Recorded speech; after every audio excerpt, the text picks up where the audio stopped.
Saint-Esprit. Amen. Je remercie Patrick et Fabienne d'avoir ouvert ce temple à la gloire de Dieu. Vous savez, chaque fois qu'on ouvre un temple à la gloire de Dieu, eh bien, le monde perd un peu de son caractère des cavernes de voleurs. Donc, grâce à vous, ça commence comme ça. Mais aujourd'hui, nous fêtons tous les saints. L'apôtre Paul, vous connaissez? Il a laissé combien d'épîtres? Vous qui savez tout? 12 épîtres. Voilà. Une de ces épîtres est destinée aux Corinthiens, là où il était passé. Alors il écrit aux Corinthiens, il écrit à tous les saints qui sont à Corinthe, c'est-à-dire tous les fidèles, tous ceux qui sont peu ou prou touchés par le Christ.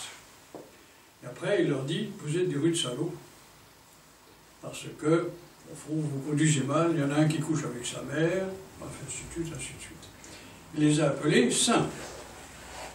Comment justifier cette contradiction? Alors, c'est pour ça que je vous introduis sur la question de la sainteté. Est-ce que vous savez ce que c'est que la sainteté? Saint veut dire séparé. Comment? Saint, séparé. Non. Non? Pas du tout. En étymologie. Non, excusez-moi, c'est pas Non? du tout ça. Pas séparé? Non. Ah. Le saint, c'est un nom divin. Un seul est saint, un seul est Seigneur. Voilà. Et la sainteté, c'est une caractéristique divine qui n'a rien à voir avec toute la création, ni avec vous, ni avec moi, ni avec tout ce que nous faisons. C'est quelque chose, comment dire ça, qui est révélé à travers, disons, la création, et qui... il y a un nouveau commandement diaconal à Paris, que le diacre dit, c'est pas très grave, il dit, je n'oublierai pas de rallumer mon portable à la fin de la liturgie. Je pense que c'est pas moi. C'est ça. C'est peut-être le mien. Ah oui, c'est Fabienne. Hein. Non, ça doit être le mien, mais je croyais que ça passait pas ici. Alors après, c'est Internet, je reviens à la sainteté. C'est une caractéristique divine. Si vous voulez, vous avez entendu parler que, mettons, Dieu est tout-puissant, non? Ou qu'il est bon, etc. Mais la puissance, on la trouve partout dans l'univers, la bonté, elle est un peu répartie, etc. Mais il y a quelque chose qui est unique pour Dieu, c'est la sainteté. Et vous savez qu'on chante Saint Dieu, Saint fort, Saint immortel, qui est une révélation angélique, qu'on entend dans l'Apocalypse et puis dans les textes bibliques. C'est les anges qui chantent ce nom-là. Ça a été révélé à l'Église. Par exemple, c'est arrivé chez nous, dans les anciennes Gaules, dans la liturgie au VIe siècle. Avant, ça n'existait pas. On ne chantait pas ça. Et ça venait de la Grèce. Voilà. Alors, c'est le qualificatif divin, saint, saint, saint. Vous pouvez le repérer. Il est spécifique de la Sainte et Divine Trinité. Mais quel est le projet de Dieu pour l'univers? Vous savez que Dieu fait des projets, non? Oui. Alors quel est le projet de Dieu pour l'univers, et en particulier pour l'homme? De lui procurer la retraite à 60 ans. Ah non, c'est pas tout à fait ça. Non, non. Voilà. Mais si vous voulez, vous vous avez posé la question, où allons-nous? Alors, il y a quelqu'un, où est-ce qu'il est? Il est au-dessus de la tête de Chantal, il s'appelle Saint Athanas d'Alexandrie. Il était patriarche d'Alexandrie au IVe siècle.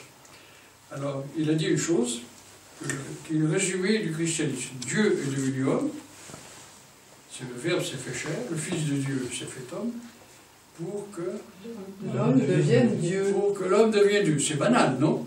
Bon, c'était pas tant que ça. Hein. Autrement dit, le projet de Dieu pour les hommes, c'est de devenir des dieux, d'entrer dans son intimité. Qu'est-ce que c'est? C'est l'acquisition de la sainteté. Dieu confère sa propre nature aux hommes. S'il ne fait pas comme ça, au fond, c'est un joueur de boules. il lance la boule de la création, puis il dit on va bien voir comment ça se passe. Mais pas du tout. Il propose à l'homme, si tu veux, viens et entre dans mon intimité et je te confère ma propre nature. Et la nature divine, c'est la sainteté. Je ne sais pas si vous avez agréé ça. Quel projet, non? Voilà. C'est pour ça que l'apôtre Paul dit aux Corinthiens, qui commencent le chemin du regard de l'homme vers Dieu, aux saints qui sont à Corinthe. Mais dit pour l'instant, vous n'êtes pas très saints. Oui. Alors, tout ce que nous faisons, par exemple, ces prières, ces lectures, c'est nous commençons à entrer, à acquérir la sainteté. Bon, ça c'est une chose prodigieuse, à mon avis en tout cas. Maintenant, vous connaissez un certain Jésus-Christ, non? Vous avez entendu parler de lui. Fils de Dieu, fils de l'homme, le saint par excellence.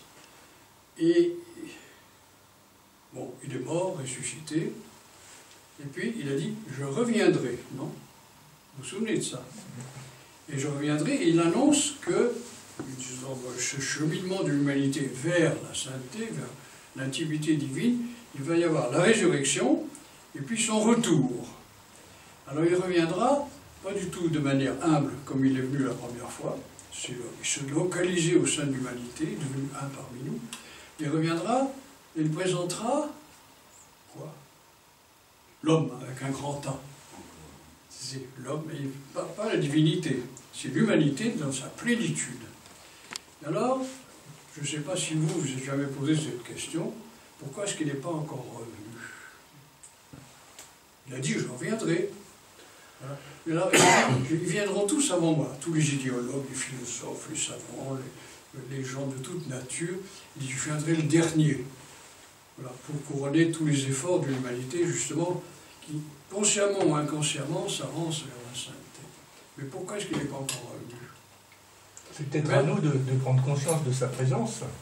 Tu as tout à fait raison, c'est exact. C'est ça. Alors, nous, prendre conscience. Je vous assure, quand on verra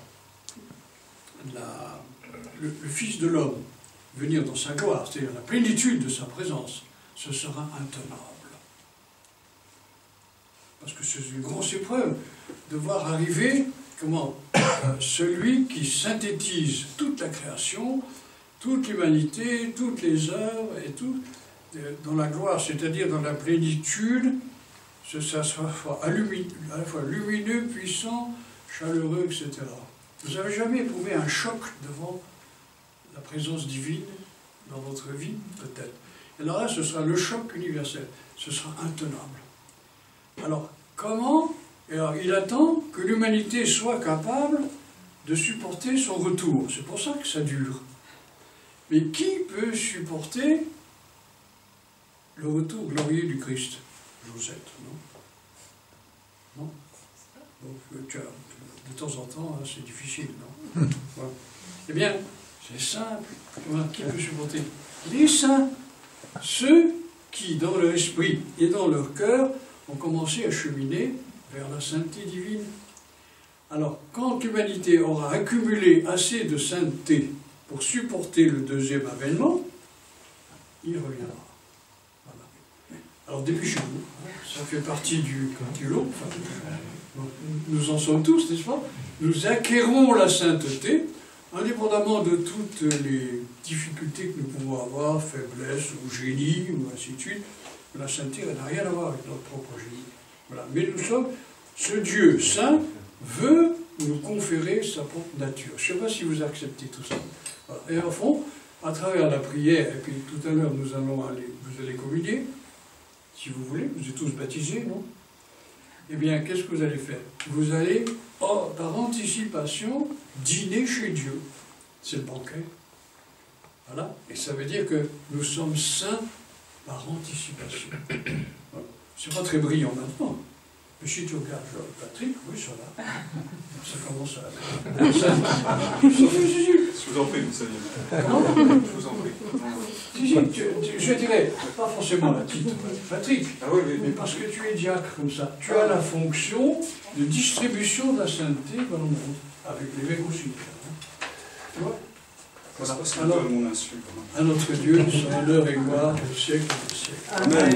Amen.